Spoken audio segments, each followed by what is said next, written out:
In 2004, an Australian pilot named Dave Shaw attempted a record-breaking dive beneath a tiny waterhole in the middle of South Africa's barren Kalahari Desert. A place where, hidden below the surface, lies a terrifying flooded cave plunging to a depth of 282 meters. The equivalent of a 4-story building, straight down into darkness. He didn't just shatter multiple world records for cave diving. He stumbled upon something horrifying at the very bottom. The body of a young man who had been missing for 10 years. His name was Deon Dreyer, 20 years old, gone since 1994. And no one, not his parents, not rescue teams, not the best divers in South Africa, had ever been able to reach him. Dave looked at that body lying alone on the rock floor in absolute darkness at a depth where sunlight has never touched. And he made a promise to Deon's mother. "I will bring your son home."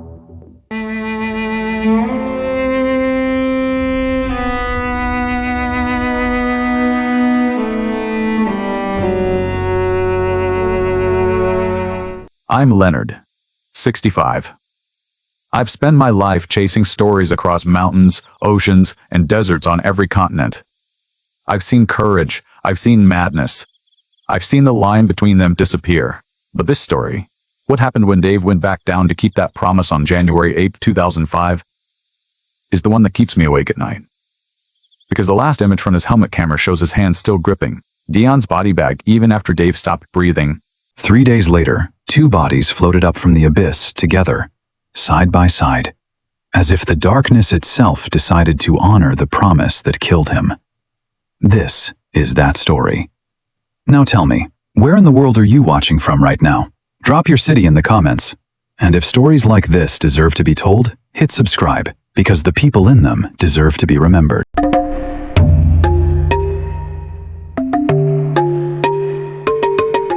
The northern Cape of South Africa is one of those places where the earth looks like it gave up trying.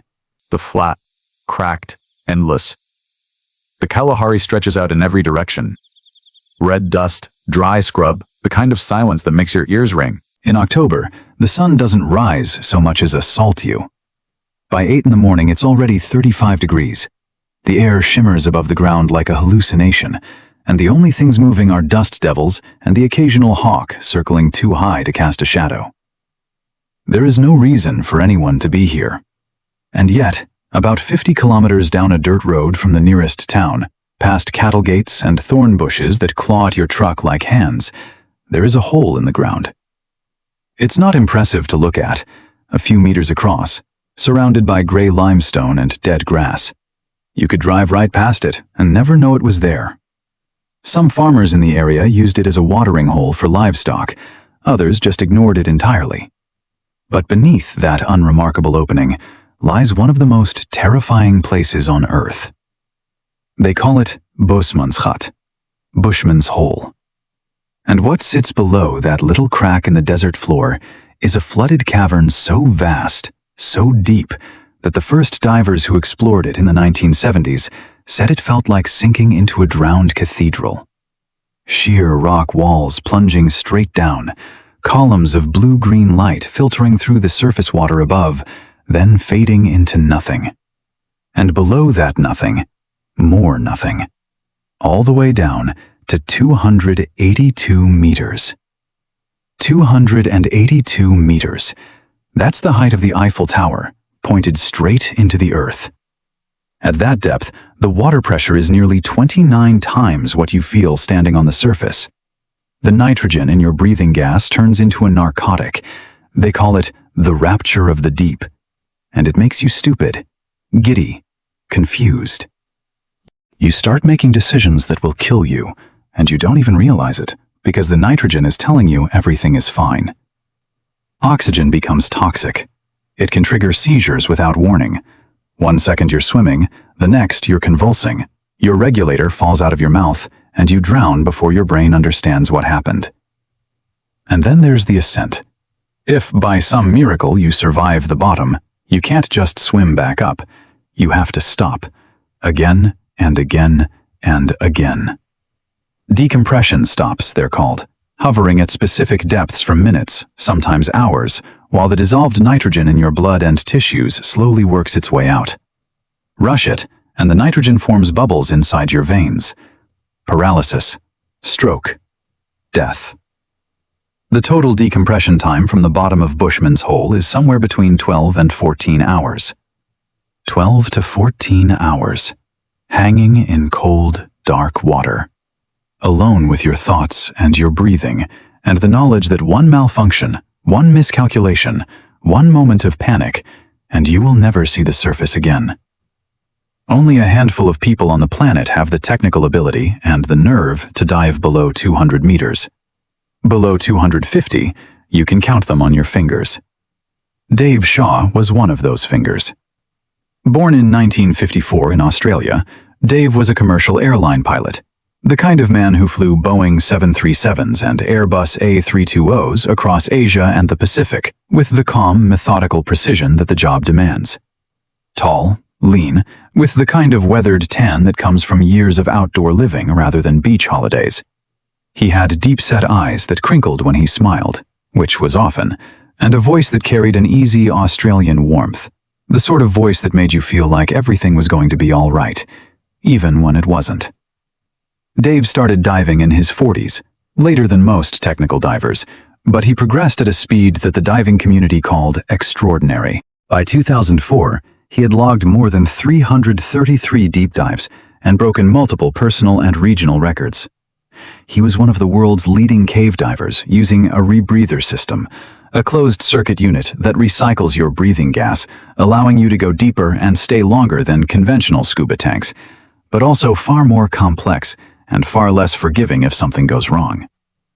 Dave didn't do things halfway. That was the first thing anyone who knew him would tell you. He was meticulous in his planning, relentless in his training, and absolutely fearless in execution. Not reckless, fearless. There's a difference. Reckless people ignore risk. Fearless people calculate it, accept it, and walk through it anyway. In October of 2004, Dave flew to South Africa with a single objective: dive to the bottom of Bushman's Hole and set a new world record for the deepest cave dive on a rebreather. His partner on the expedition was Don Shirley, a 48-year-old South African technical diver based in Johannesburg.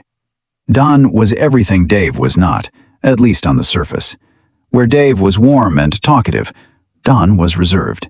Where Dave laughed easily, Don measured his words like a man who'd learned that saying less was almost always safer than saying more. He was stocky, gray-bearded, with thick forearms, and the kind of quiet intensity that made you pay attention when he spoke. Because when Don Shirley opened his mouth, it was never to fill silence. It was because he had something worth saying. But underwater, they were perfect together. Dave led with boldness. Don followed with precision. They had dived together dozens of times across South Africa's cave systems, and between them existed what divers call depth trust, the kind of bond that only forms when two people have repeatedly placed their lives in each other's hands in total darkness.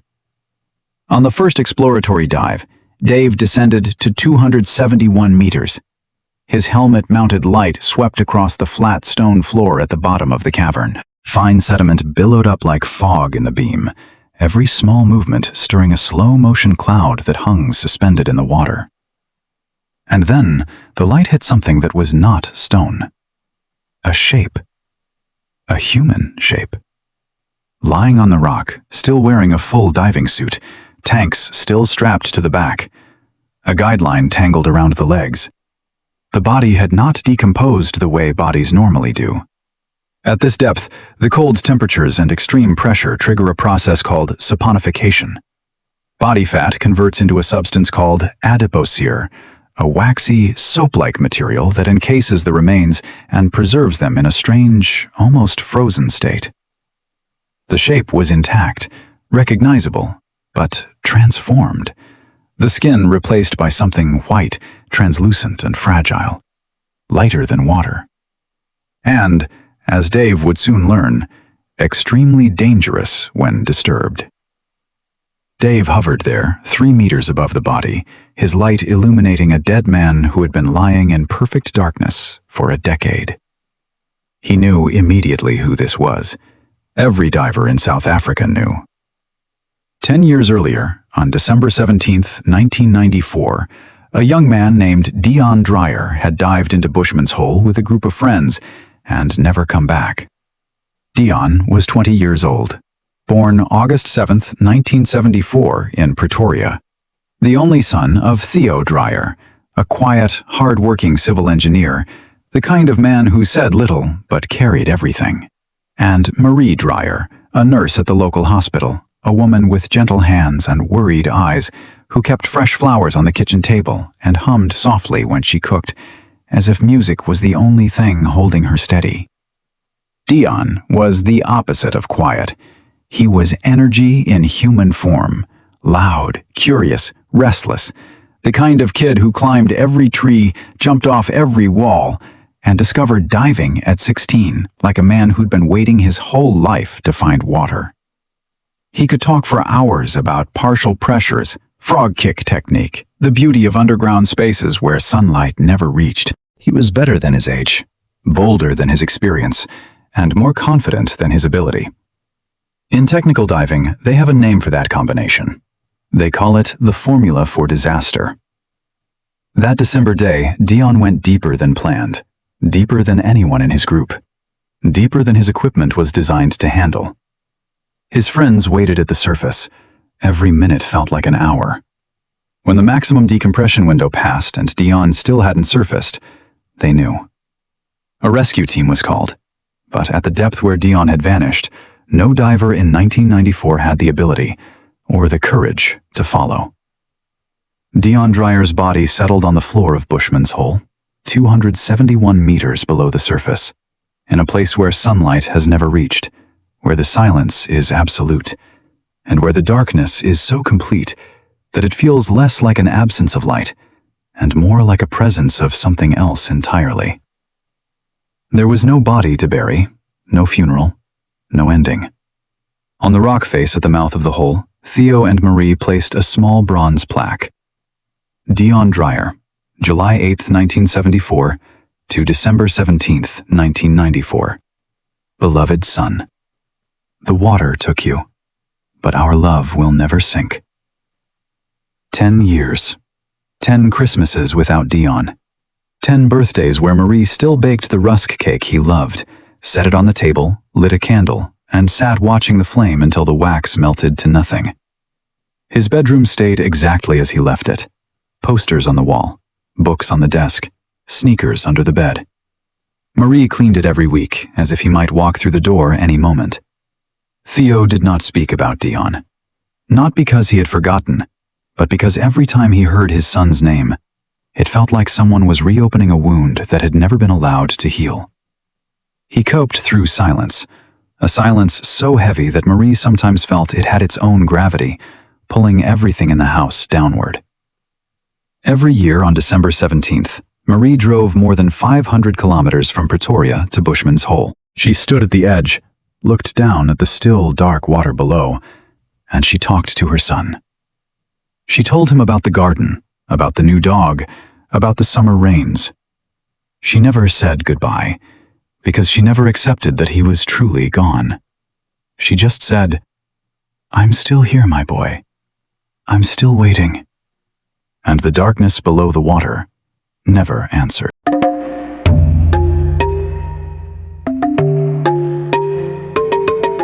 Dave Shaw broke the surface after his exploratory dive and pulled the regulator from his mouth. But he did not smile. Don Shirley was waiting on the limestone shelf beside the water's edge, a towel draped over his shoulder, his logbook open on his knee, ready to record depths and times, the way he always did. Precise, methodical. The habits of a man who believed that discipline was the only thing standing between a diver and a coffin. But when Don saw Dave's face, he closed the logbook.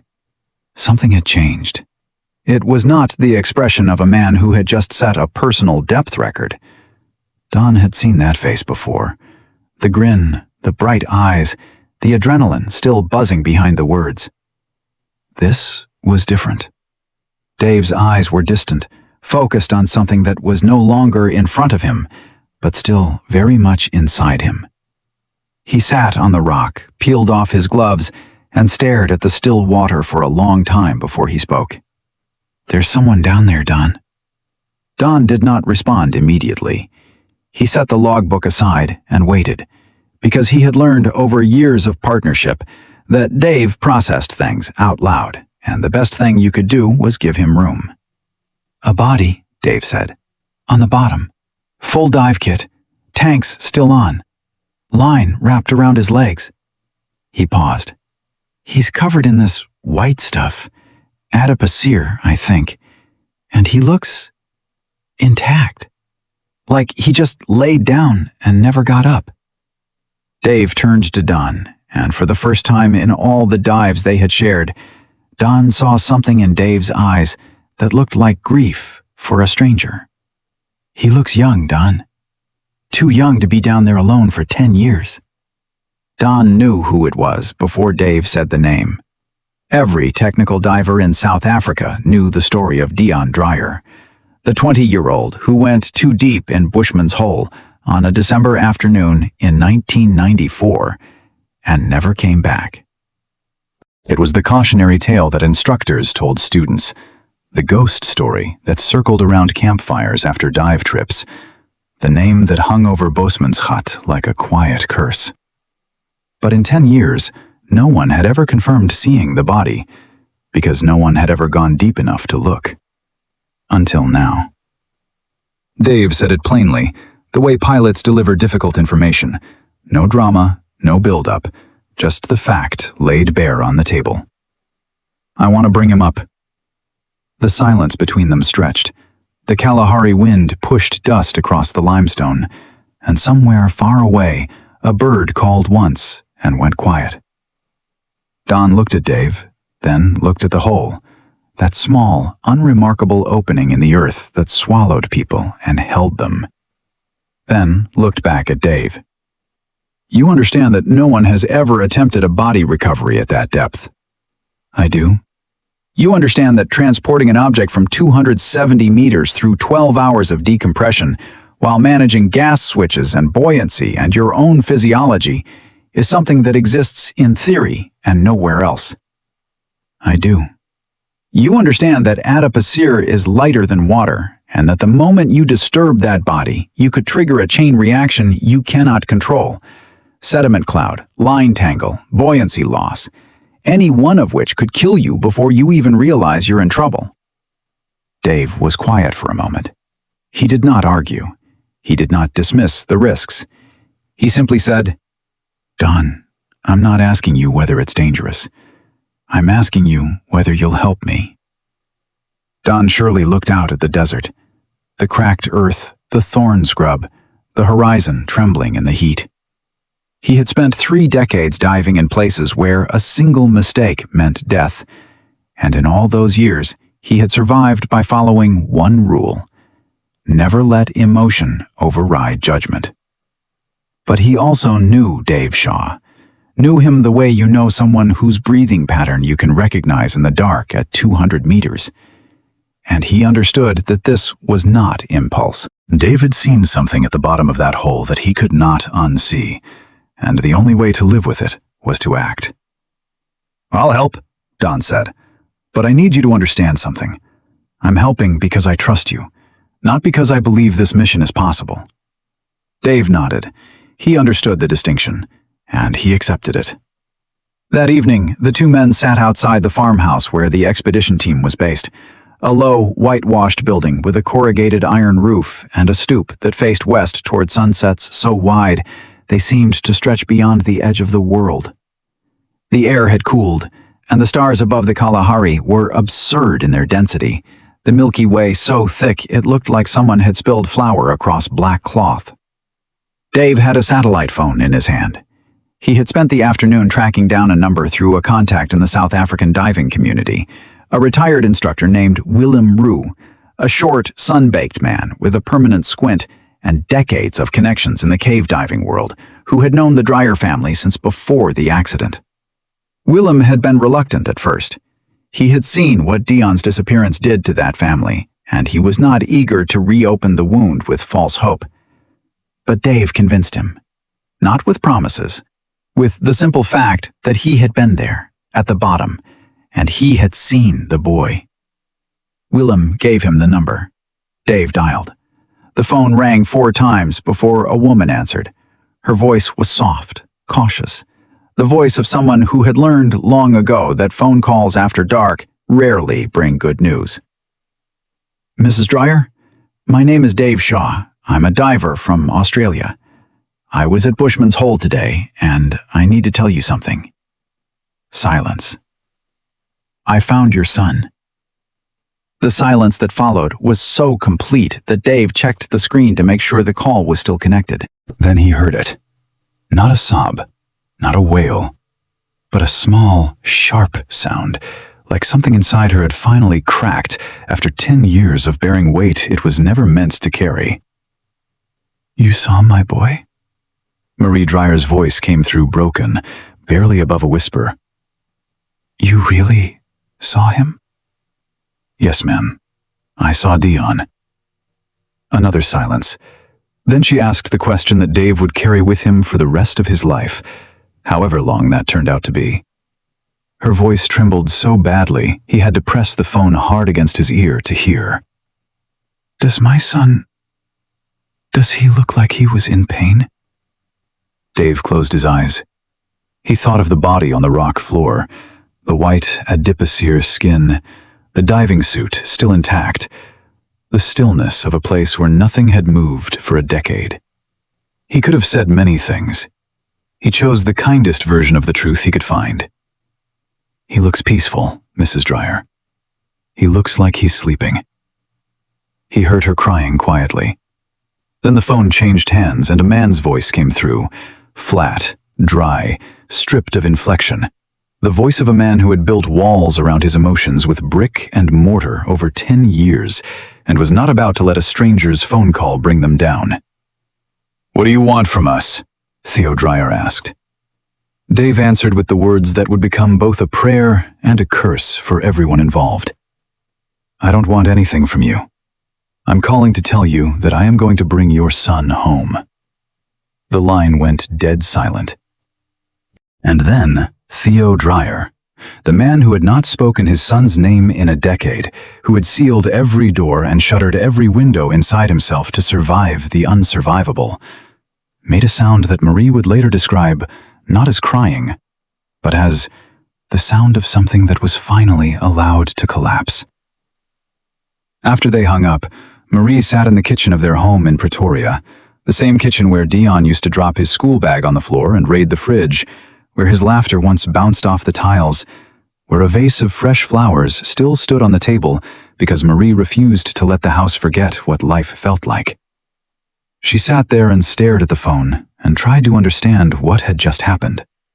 A stranger from the other side of the world had called to say he had seen her dead son lying on a rock in the dark, and that he intended to bring him back. She did not know if this was a miracle or the beginning of another catastrophe.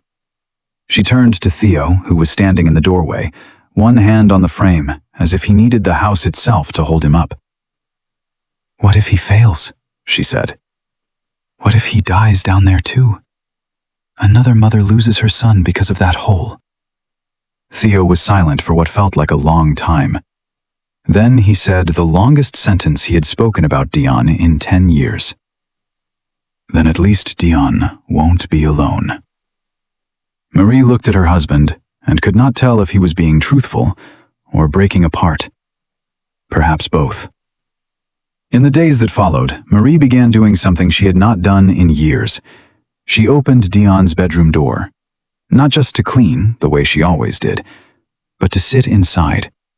She sat on his bed, surrounded by his things, the posters he had chosen, the books he had half read, the socks still curled under the bed frame. And for the first time, she allowed herself to imagine an ending. Not a happy one, just an ending. A funeral. A grave she could visit without driving 500 kilometers into the desert. A place where she could bring flowers instead of standing at the edge of a black hole and whispering into the void. She did not know yet that the cost of that ending would be higher than anything she had ever imagined. But on that October night, sitting in her dead son's bedroom with the phone still warm in her hand, Marie Dreyer felt something she had not felt in 10 years. Hope. And hope, in a story like this, is the most dangerous thing of all.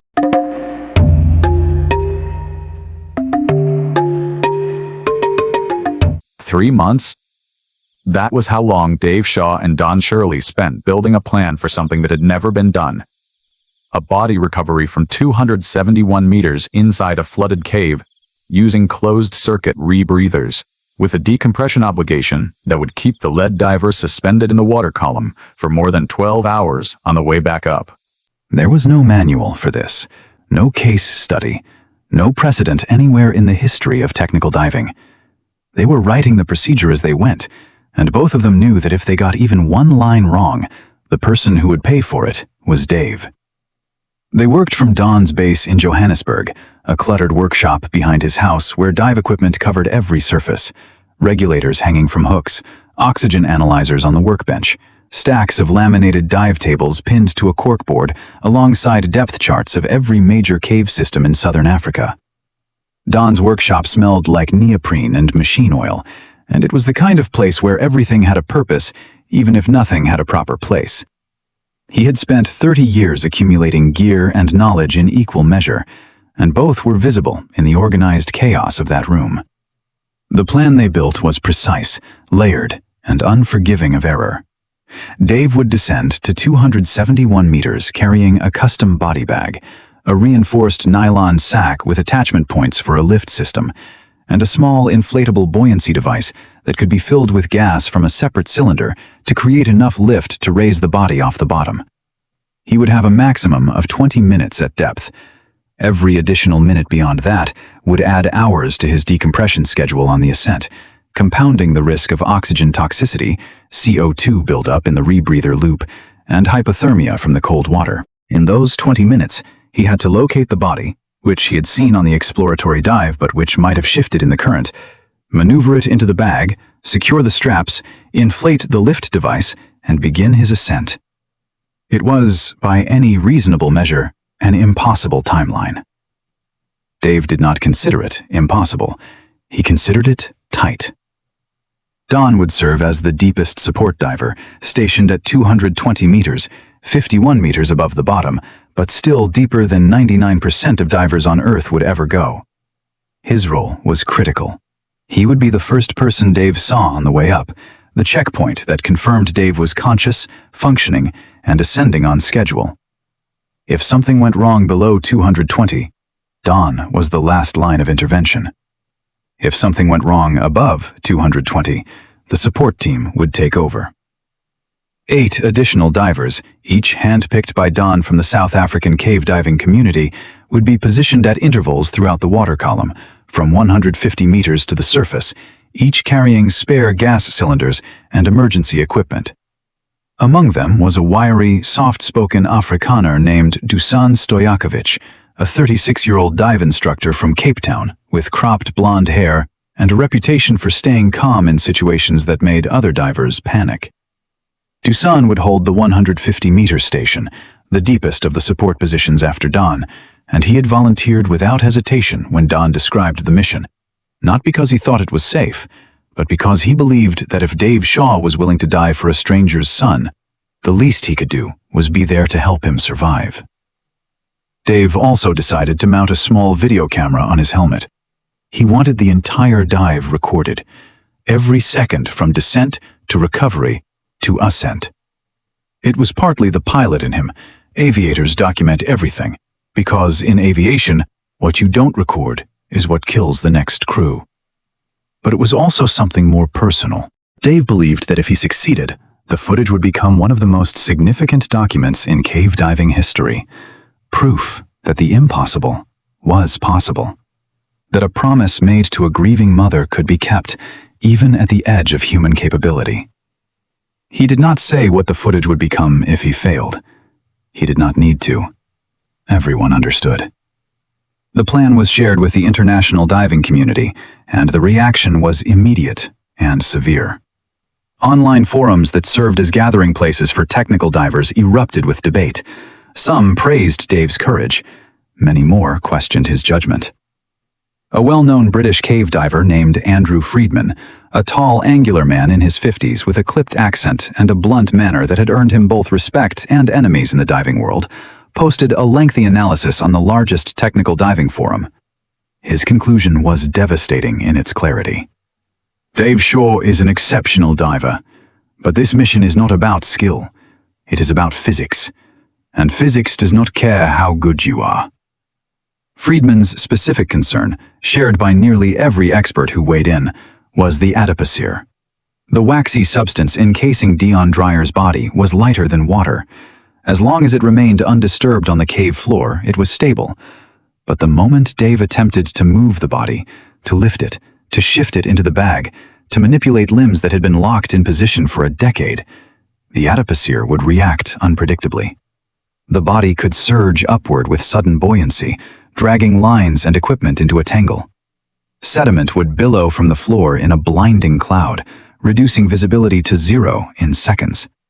And in that zero visibility environment, at 271 meters, with a rebreather system that depended on precise breathing patterns to manage CO2, Dave would have perhaps 3 to 4 minutes before the carbon dioxide in his breathing loop reached dangerous levels. 3 to 4 minutes sounded like a reasonable window. It was not. Don Shirley explained it to Dave in a private conversation that Don later recounted to a journalist. Dave, if the adipocere causes the body to float and your lines get tangled, you'll have 3 to 4 minutes before the CO2 in your loop crosses the danger threshold. But at 270 meters, in the dark, with sediment everywhere, 3 minutes is not 3 minutes. It's seconds. Your fine motor skills are already compromised by pressure. Your brain is already working at reduced capacity from the gas mix. You won't have time to think your way out. You'll either cut free instantly, or you won't cut free at all. Dave listened. He nodded, and then he said, I made a promise, Don. Don looked at him for a long time, the kind of look that held everything he wanted to say and everything he knew would be useless to say. And then he spoke the words that he would remember for the rest of his life. Should a promise to the living be paid with the life of the living? Dave did not answer, or perhaps his silence was the answer.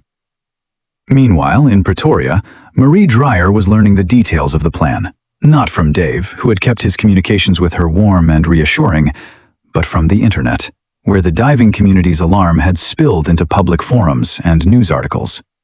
She read the depth figures. She read the decompression times. She read Andrew Friedman's analysis and understood enough of it to feel the blood drain from her face. She called Dave on a Tuesday evening, and her voice was shaking before she finished his name. Dave, if the worst happens, then Deon will not just have taken his own life. He will have taken yours. Your wife will lose her husband. Your children will lose their father. Because of my son. I cannot live with that. Dave was quiet on the line. When he spoke, his voice carried the gentleness of a man who has made peace with his own decision and no longer needs anyone else to validate it. Mrs. Dreyer, this is my choice. I'm not doing this because you asked me to. I'm doing it because I saw your son, and I can't turn my back on him. If something happens to me, that is my responsibility, not your burden. Marie hung up and told Theo what Dave had said.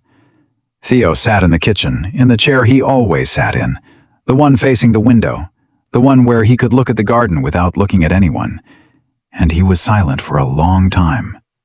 Then he said something that Marie almost did not recognize as her husband's voice, because it carried an emotion she had not heard from him in years. Not grief, not anger, but something rawer, something closer to need. If he brings Deon home, it's not just bones he's bringing back. It's permission. Permission to end this. It's been 10 years, Marie. 10 years, we haven't been allowed to end it. Marie reached across the table and took his hand. Theo did not pull away. He did not squeeze back either. He simply let her hold it, the way a man lets someone touch a wound, not because it helps, but because refusing would require more energy than he had left. Outside, the Pretoria evening settled in. Warm air, the smell of jasmine from the neighbor's fence, the distant sound of a dog barking twice and then going quiet. Everything ordinary, everything continuing. And somewhere in that ordinary evening, two parents sat in their kitchen holding hands, waiting for a stranger on the other side of the world to either bring their son home or join him at the bottom.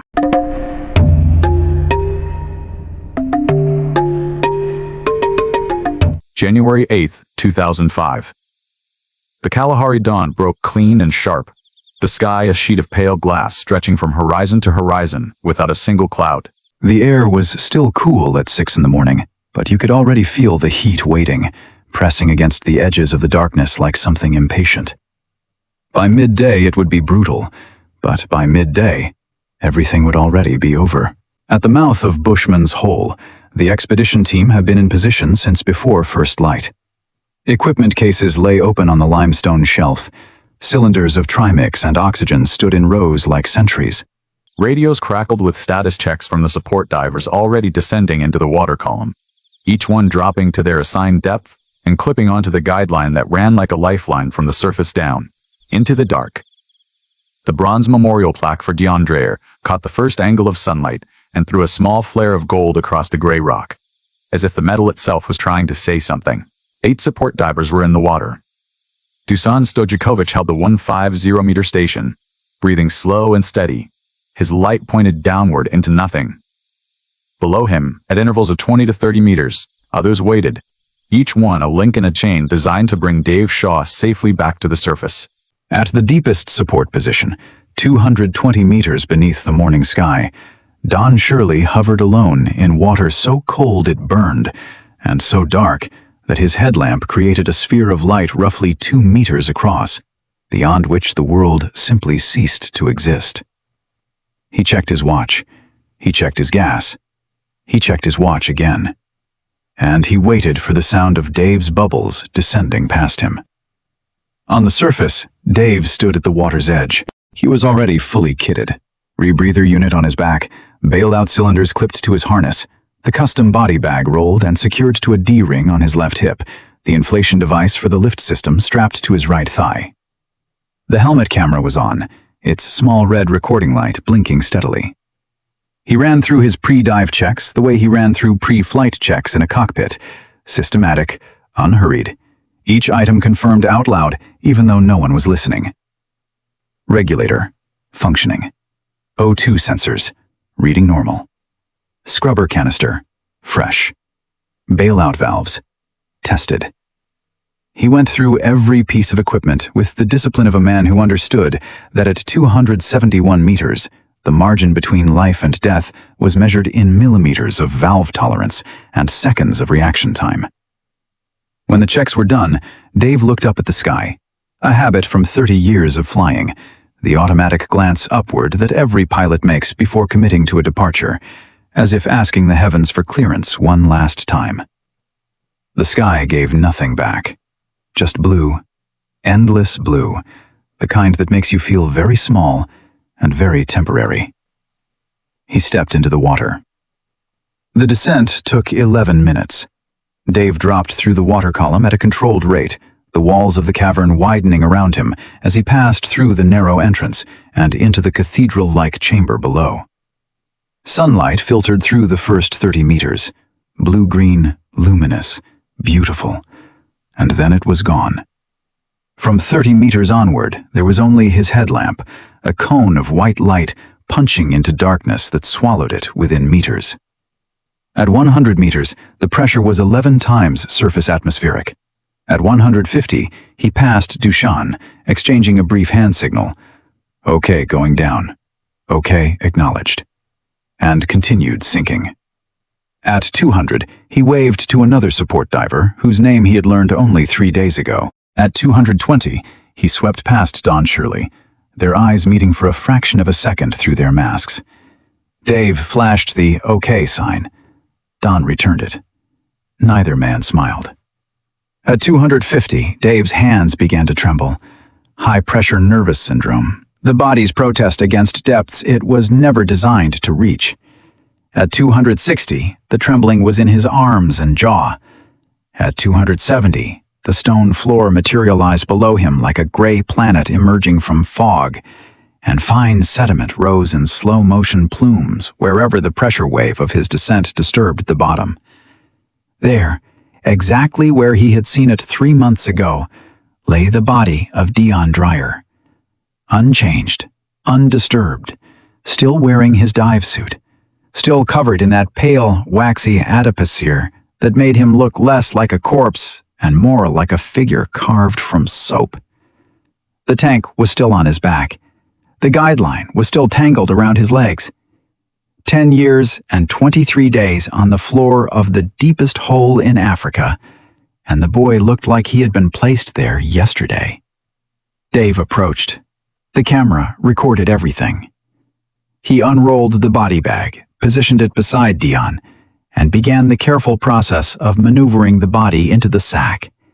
He worked methodically, one limb at a time, shifting weight, adjusting position, the way he did everything, with precision, with patience, with control. And then everything collapsed. The moment Dave lifted the torso, the adipocere reacted. The waxy coating, lighter than the surrounding water, generated sudden buoyancy that no simulation had predicted and no planning had accounted for. The body surged upward off the rock floor with a force that jerked Dave's arms and dragged his lines with it. Sediment exploded from the bottom in a blinding white cloud that swallowed his headlamp beam entirely. In less than 2 seconds, visibility went from 3 meters to 0. Dave could not see his own hands. The camera footage from this point is chaos. Swirling sediment, wildly sweeping light, bubbles spiraling in every direction, and tangled in the middle of it, Dave's guideline, his light cable, the body bag straps, the inflation hose. All of it knotted around the body that was now floating and spinning in the silt cloud, like something alive and fighting. Dave's hands appeared in the frame, pulling at lines, twisting, trying to cut free with the shears clipped to his harness. But every movement stirred more sediment and tightened the tangle further. And the audio. The audio is what haunts anyone who has ever listened to it. Dave's breathing through the rebreather, normally a steady rhythmic hiss, changed. It became faster, shallower, more urgent. Each rapid breath produced more carbon dioxide. The rebreather's chemical scrubber, designed to absorb CO2 and recycle clean gas, was being overwhelmed by the volume and rate. Carbon dioxide began accumulating in the breathing loop. At surface pressure, elevated CO2 causes headache and confusion. At 271 meters of pressure, it is an anesthetic first and a poison second. The transition from one to the other happens without warning. Dave's hands slowed. The pulling became weaker. The frantic movements gave way to something sluggish, disoriented. A man fighting not an entanglement anymore, but his own fading consciousness. The camera recorded his right hand reaching for the line shears one last time, missing, reaching again, and then stopping. The last image the camera captured before Dave Shaw ceased all movement was this. His left hand, still gripping the haul line attached to Deon Dreyer's body bag. He had not let go. Even as the CO2 stole his awareness, even as his brain shut down system by system, the way a building goes dark floor by floor, his hand held the line.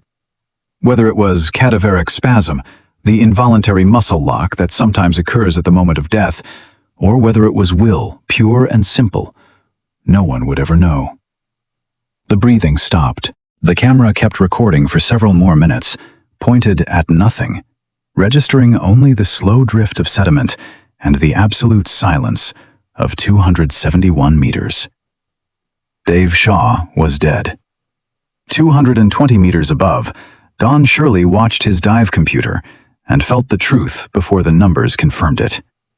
15 minutes, the planned bottom time, passed. 20 minutes, the absolute maximum. 25. At 25 minutes, with no ascending light, no ascending bubbles, no sign of movement from below, Don knew. He knew the way you know when a phone rings at 3 in the morning. You know before you answer.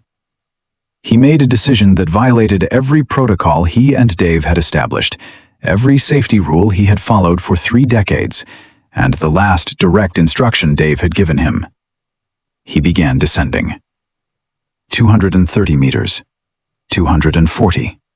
His body screamed, tremors through his hands, nausea rolling through his stomach, his vision narrowing as the HPNS clamped down on his nervous system. 250 meters. Through the thinning sediment cloud, he saw Dave's headlamp, a fixed point of light in the blackness, not bobbing, not sweeping, not moving at all. A lamp attached to a man who was no longer a man. Don Shirley stopped. He hovered there, 250 meters below the surface, looking down at the motionless light of his best friend. And he made the hardest choice of his life. Continue down to confirm what he already knew and risk dying beside him, or turn around and live with the knowledge that he chose himself. He turned around. Not because he was afraid, although he was, terribly, but because Dave had told him in a conversation months earlier that both men pretended was a joke and neither found funny. If I don't come up, don't come down for me. Don't turn one death into 2. Don began ascending, but the damage was already done. He had exceeded his planned depth by 30 meters, and his body was paying the price in a currency that could not be refunded. At 150 meters, his right arm went numb, completely, instantly, as if someone had disconnected it at the shoulder. Decompression sickness. Nitrogen bubbles forming in the blood vessels and nerve tissue, blocking flow, killing cells. His left leg began to spasm. His vision blurred until the numbers on his wrist computer were smears of light. Dusan Stoyakovich found him at 120 meters. Don was drifting, semi-conscious, his right arm hanging limp, his eyes open but unfocused, his breathing ragged. Dusan grabbed his harness and held him in place while signaling upward for assistance. Over the next 7 hours, the support team shepherded Don through every decompression stop, holding him steady, switching his gas, monitoring his breathing, feeding him pure oxygen through a dedicated mask. 7 hours suspended in cold, black water, unable to move properly, unable to speak, unable to do anything except hang there and know that his best friend was lying on the bottom, 270 meters below his fins, in the company of a dead boy he had promised to bring home. On the surface, the news moved through the ground crew like a current through water, silent, fast, and felt by everyone at once. The radio calls became quieter. The body language shifted.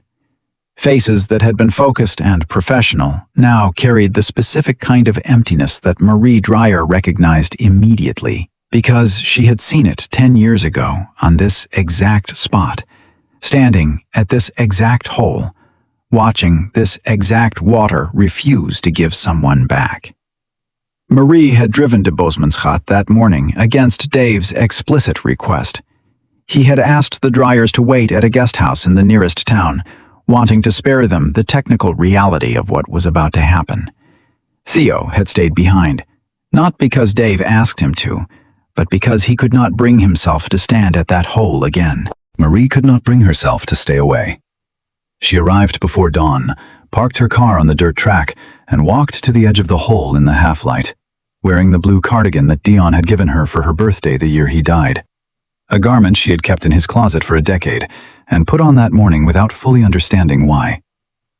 She stood beside the bronze plaque. She watched the support crew work. She watched the water, which was calm and dark and offered nothing. When the murmurs started, when the ground team began exchanging glances that said what their mouths would not, Marie felt the ground tilt beneath her the way it had tilted once before, on a December afternoon in 1994, when the same water had swallowed her son and returned only silence.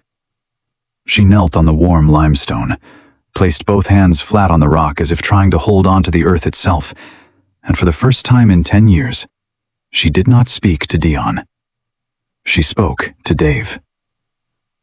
"I'm sorry," she whispered, her voice cracking on the second word. "I'm sorry, because of my son." The water below her was still. The sun climbed higher. Somewhere far above, a hawk circled once and disappeared into the white sky. And at the bottom of Bushman's Hole, 271 meters beneath the woman who was apologizing for a death that had not yet been confirmed, Dave Shaw lay in the sediment beside the boy he had promised to bring home, his hand still gripping the line, his camera still recording nothing. And the silence was total.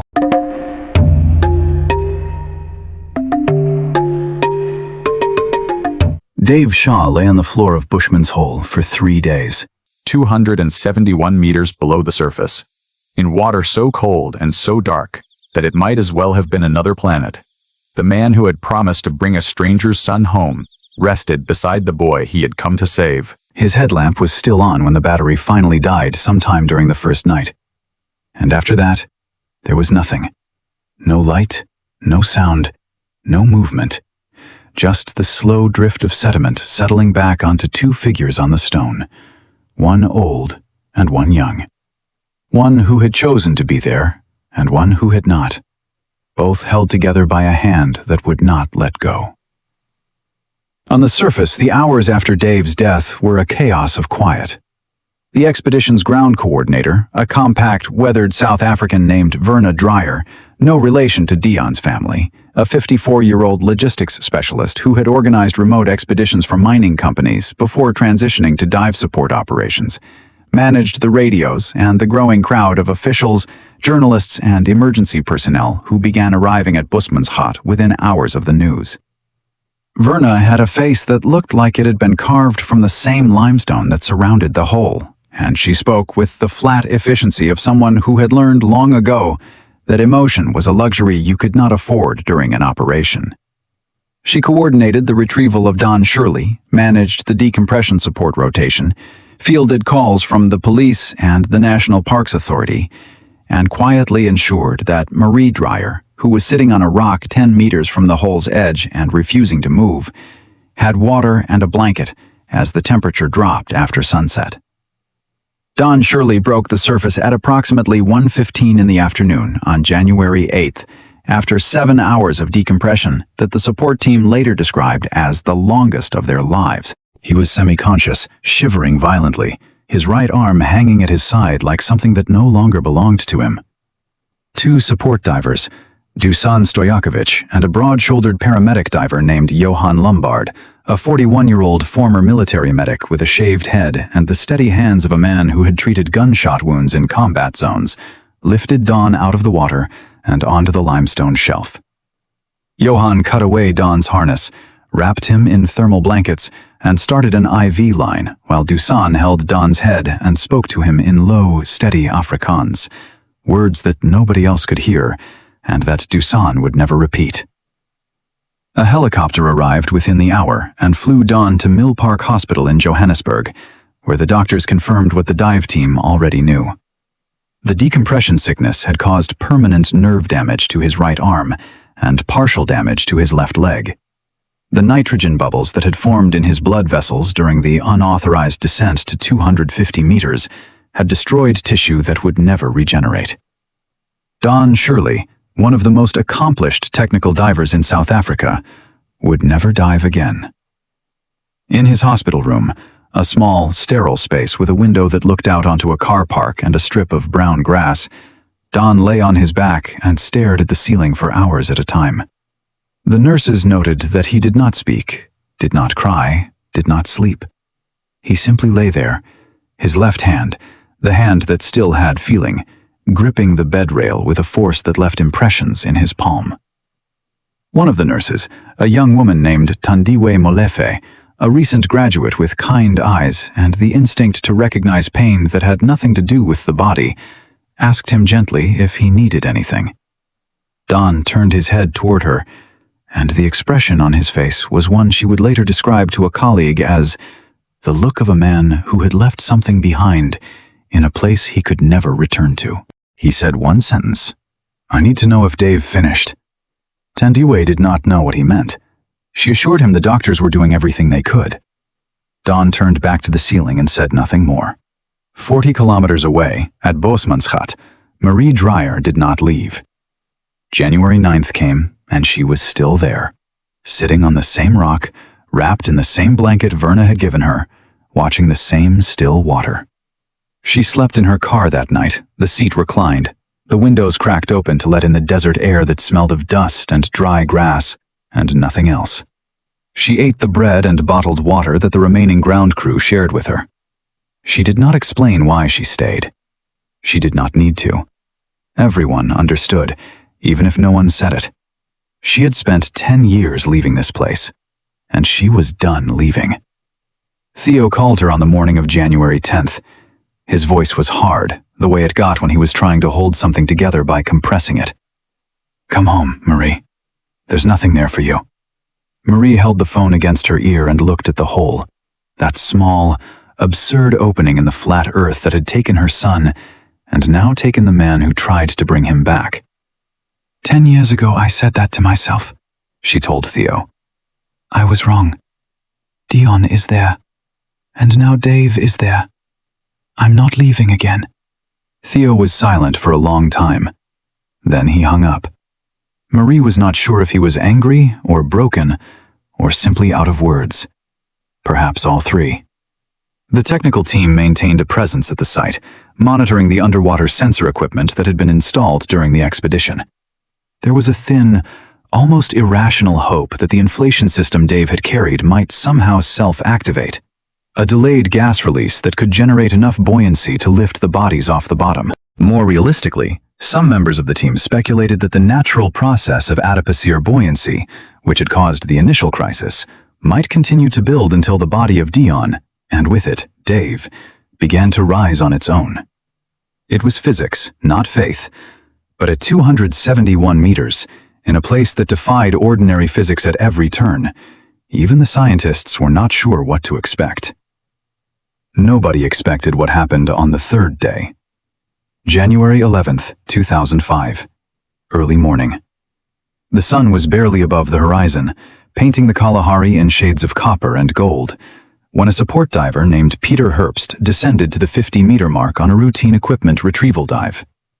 Herbst was 39 years old, lean and methodical, a dive instructor from Bloemfontein who had volunteered for the expedition because he believed in what Dave was trying to do, and because he could not stand the idea of leaving gas cylinders and guideline reels in the water like debris at a grave. He had been making these dives every morning since January 8th, swimming down to collect equipment, checking the guideline, and returning to the surface with whatever he could carry. On this morning, as Herbst reached the 50-meter station and swept his light downward into the deep water below, he saw something moving.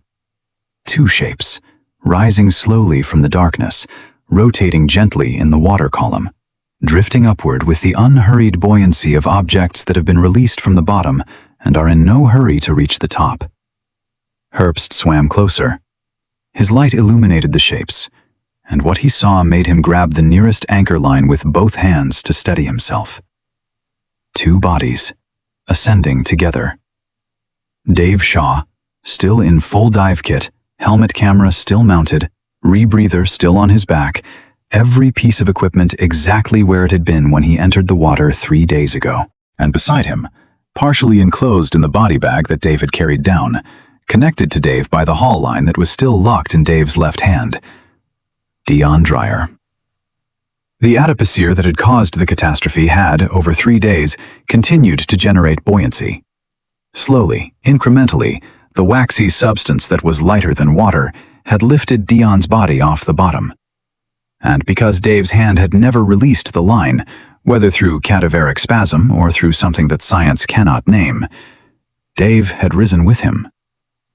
Two men, one who had been dead for 3 days, one who had been dead for 10 years, rising together from the deepest hole in Africa, as if they had agreed somewhere in the darkness that it was time to go home. Herbst keyed his radio. His voice, when it came through the speaker on the surface, was shaking so badly that Leonard Dreyer had to ask him to repeat himself. He said it again, slower this time, each word deliberate. 2 bodies ascending. Both of them. Together. On the surface, the words hit the ground crew like a physical force. People stopped moving. Radios went silent. Someone dropped a clipboard, and the sound of it hitting the limestone was the loudest thing in the world for a full 3 seconds. Marie Dreyer was sitting on her rock, a cup of coffee in her hands that had gone cold an hour ago, when she heard the commotion. She stood up, set the cup on the ground with a care that seemed absurd given the circumstances, and walked to the edge of the hole. She watched as the support team, Herbst, Dushan, Johann, and 2 others, carefully guided the 2 bodies to the surface and lifted them onto the limestone shelf. Dave Shaw and Deon Dreyer, side by side. Dave's hand still on the line, Deon's body still in the bag. The older man and the younger man, the pilot and the boy, the keeper of promises and the reason the promise was made, lying together on the warm rock in the morning sun, as if one had simply walked the other home from a place where neither of them belonged. Marie walked to where they lay. She knelt on the stone, and her knees hit the rock with a sound that made Johann wince, but she did not seem to feel it. She looked at the body bag that held her son, the son she had been talking to through dark water for a decade, and she placed both hands on it, palms flat, fingers spread, as if she were touching his face through the fabric. She did not cry. She had exhausted that 3 days ago. She simply knelt there, hands on the bag, and whispered. The nearest diver, a young man standing 2 meters away, could not make out most of it, but he heard the last part clearly because her voice rose just enough to carry, "You're home. Both of you are home." In Johannesburg, in a hospital room that smelled of antiseptic and recycled air, Don Shirley's phone rang. He answered with his left hand. His right arm lay on the mattress beside him, unresponsive, a limb that would never again hold a dive light or turn a valve or grip a guideline in the dark. The call was from Leonard Dreyer at the surface station. She spoke for less than 30 seconds. Don listened without interrupting. When the call ended, he placed the phone on his chest, closed his eyes, and was still for so long that Tandiwe Molefe, who was checking his IV, leaned in to make sure he was breathing. His eyes opened. They were wet, the first time since he had been admitted that anyone had seen moisture in them. He looked at Tandiwe and said 4 words. Dave kept his promise.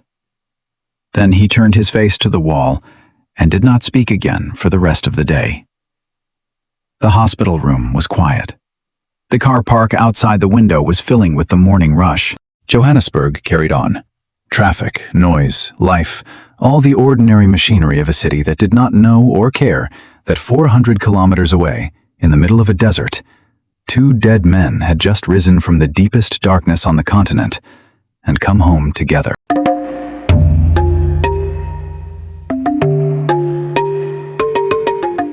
On February 5, 2005, under a sky so blue it looked painted, Deon Theodore Dreyer was buried at a small cemetery on the outskirts of Vryburg, a quiet farming town in the northwest province where his grandparents had been laid to rest decades earlier. The cemetery sat on a gentle slope overlooking fields of dry grass and cattle fences, with a row of jacaranda trees along the western wall that in spring would bloom purple but on this summer afternoon, simply provided shade for the 37 people who had come to say goodbye to a boy who had been gone for 10 years and 23 days. The funeral was modest. Marie had insisted on that. No media, no spectacle. Just the people who had known Deon. Childhood friends, now in their 30s, some with children of their own who squirmed in the pews. A few of his old diving companions, gray-haired men in ill-fitting suits who stood at the back and did not make eye contact with each other. A handful of neighbors from the Pretoria house, and Marie's sister, a thin, quiet woman named Elsa Botha, who had flown in from Cape Town and who held Marie's hand throughout the service with the fierce grip of someone who understood that letting go, even of a hand, was something this family had learned to fear. The pastor was a young man named Reverend Andries van Wyk, newly assigned to the parish, earnest and slightly nervous, who had never met Deon, but who spoke about him with a sincerity that made Marie nod slowly from the front row. Marie placed one item on the casket before it was lowered, a dog-eared paperback about cave diving that Deon had been reading the week he died. It had sat on his bedside table for 10 years, its bookmark, a torn strip of newspaper, still wedged at page 114. She had photocopied the book months ago, keeping the copy for herself and giving the original back to her son. It was, she told Elsa the night before, the last thing Deon had touched in his bedroom, and it should be the last thing that touched him. Theo stood at the lectern. He wore a dark suit that Marie had pressed that morning, and he gripped the edges of the wooden stand with both hands as if it were the only thing keeping him vertical. He did not read from notes. He spoke from a place that had been sealed shut for a decade and was only now, in the presence of a casket that held what remained of his only child, beginning to open. His voice did not tremble, but not because he was restraining himself. It was because for the first time in 10 years, speaking about Deon did not feel like bleeding. It felt like breathing. 10 years, he said. 10 years I could not say goodbye, because there was no one to say it to. Today, because of a man braver than I will ever understand, my son has a place to rest, and I can finally say what I should have said before he left that morning. Goodbye, Deon. I am proud of you, and I am sorry. Sorry that it took me 10 years to say it. He stepped down from the lectern and walked back to Marie, who took his arm and held it, and for the first time in longer than either of them could remember, they leaned into each other like two walls that had been standing separately and only now discovered they were stronger together. 11 days later, on the other side of the Indian Ocean, Dave Shaw was laid to rest in Australia. The service was held at a church in the outer suburbs of Melbourne, a brick building with stained glass windows that threw colored light across the pews in the late afternoon.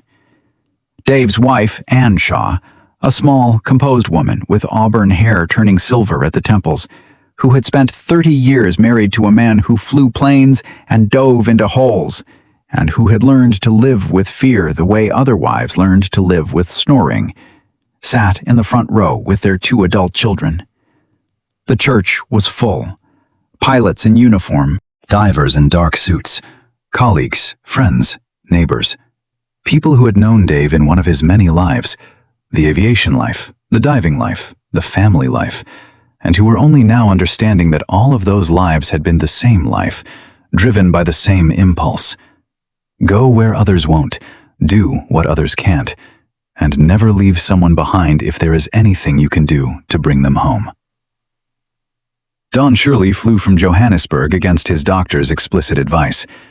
He arrived in a wheelchair, pushed by a hospital aide he had hired for the trip, a young Zimbabwean man named Tendai, quiet and strong, who helped Don from the car to the chair to the church entrance without a word, understanding instinctively that this was not a day for conversation. Don's right arm lay motionless in his lap. His left leg was braced. His face carried the hollow, carved-out look of a man who had lost weight he did not have to spare. But he was there. That was what mattered. He had told Tendai on the flight, "I couldn't go down to get him. The least I can do is show up to say goodbye." Don did not deliver a eulogy. He did not stand. He simply asked Tendai to wheel him to the front of the church, where the casket sat draped in white, and he placed upon it a single object, the headlamp that Dave had worn on his final dive. It had been recovered with Dave's body when the 2 men floated to the surface together. The battery had long since died, but the lamp itself was intact, waterproof to 300 meters, designed to function in the most hostile environment on Earth, built to bring light into absolute darkness. It seemed to those watching like exactly the right thing to leave with Dave. Don leaned close to the casket. The people in the first 3 rows could hear him, barely, his voice a low rasp, stripped of everything except the words themselves. "You took the light down into the dark, and you didn't bring it back because you left it with someone who needed it more." He sat back in his wheelchair, and Tendai rolled him to the side of the church, where Don remained for the rest of the service, his left hand resting on his motionless right arm, his eyes fixed on the casket, his face unreadable.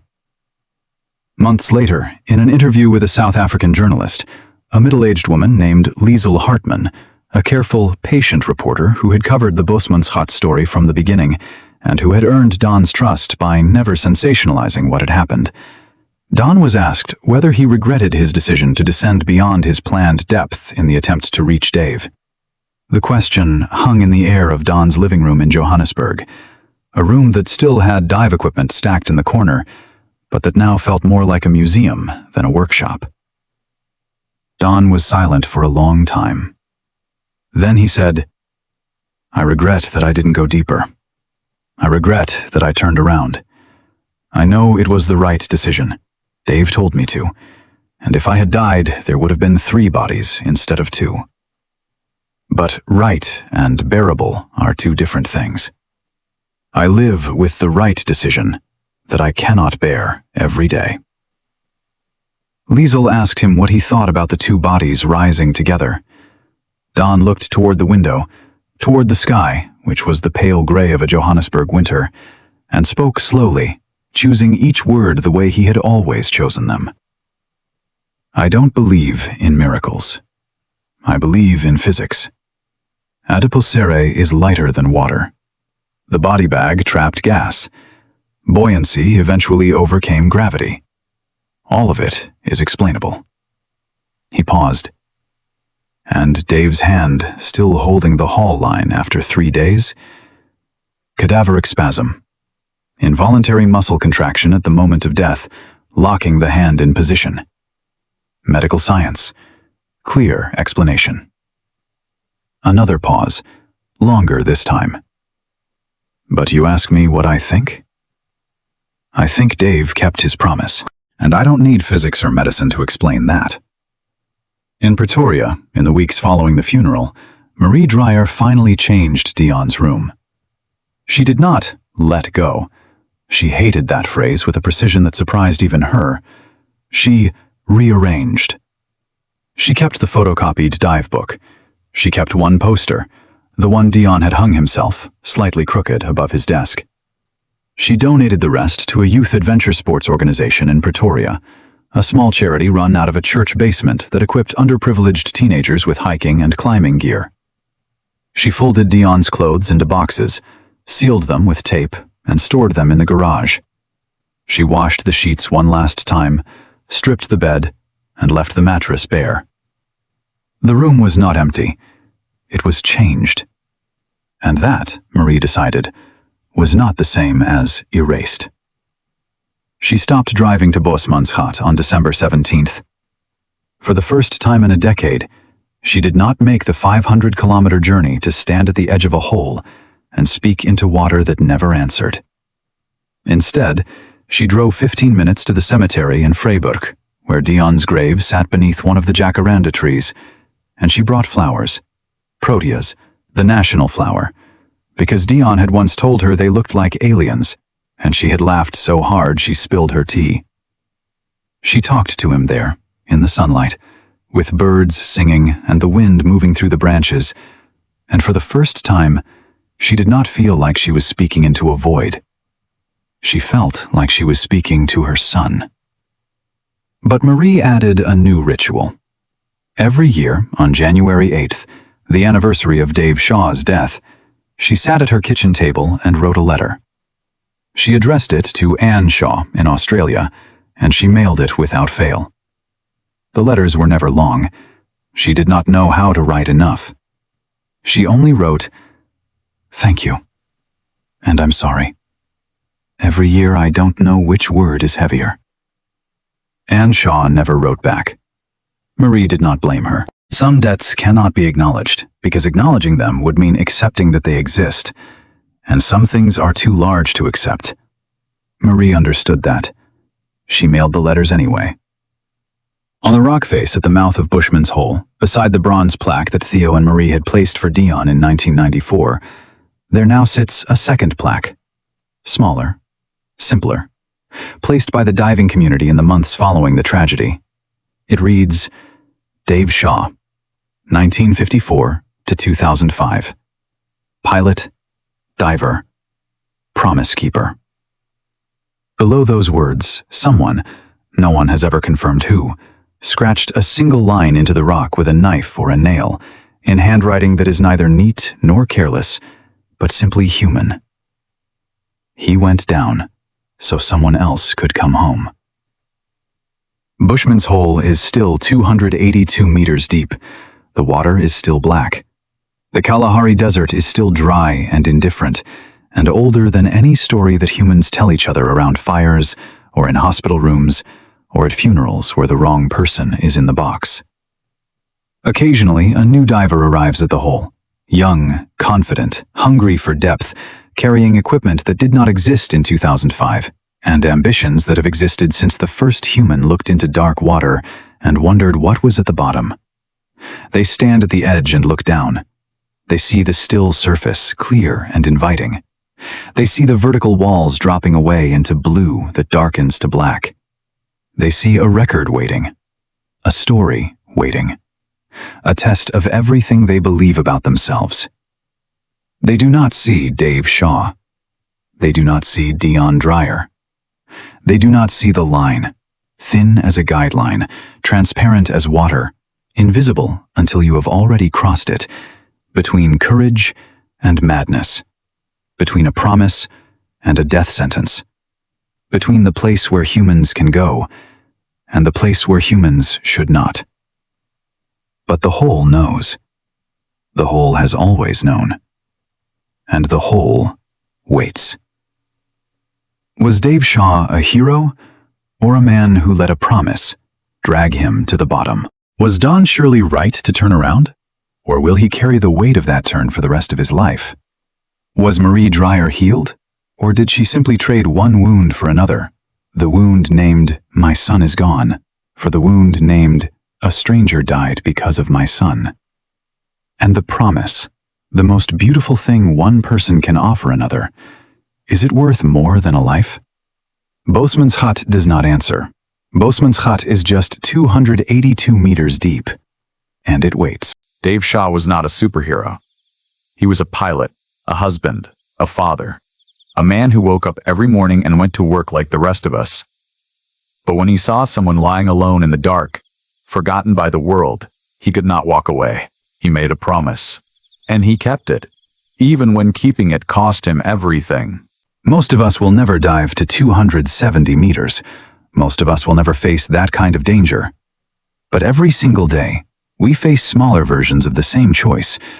Do we keep the promises we make, even when it gets hard? Do we show up for the people who need us, even when it is inconvenient? Do we choose to be the person who stays, or the person who walks past? You do not need to risk your life to keep a promise. Sometimes keeping a promise is as simple as calling your mother back, showing up when you said you would, telling someone you love them before it is too late, the way Theo Dreyer wished he had told Deon one more time. The world does not need more heroes. It needs more people who keep their word. If this story touched something inside you, I ask you to share it with someone who needs to hear it today. Leave a comment and tell me where you are watching from. Subscribe to this channel so we can keep telling stories that matter, stories about real people who remind us what it means to be human. And if you believe that promises matter, that love is stronger than darkness, and that no one should ever be left behind, type Amen in the comments. For Dave, for Deon, for every person who has ever kept a promise when it would have been easier to walk away. May God bless every single one of you watching this. Stay safe, keep your promises, And never forget that the light you carry into someone else's darkness is the most important light you will ever hold. I will see you in the next story.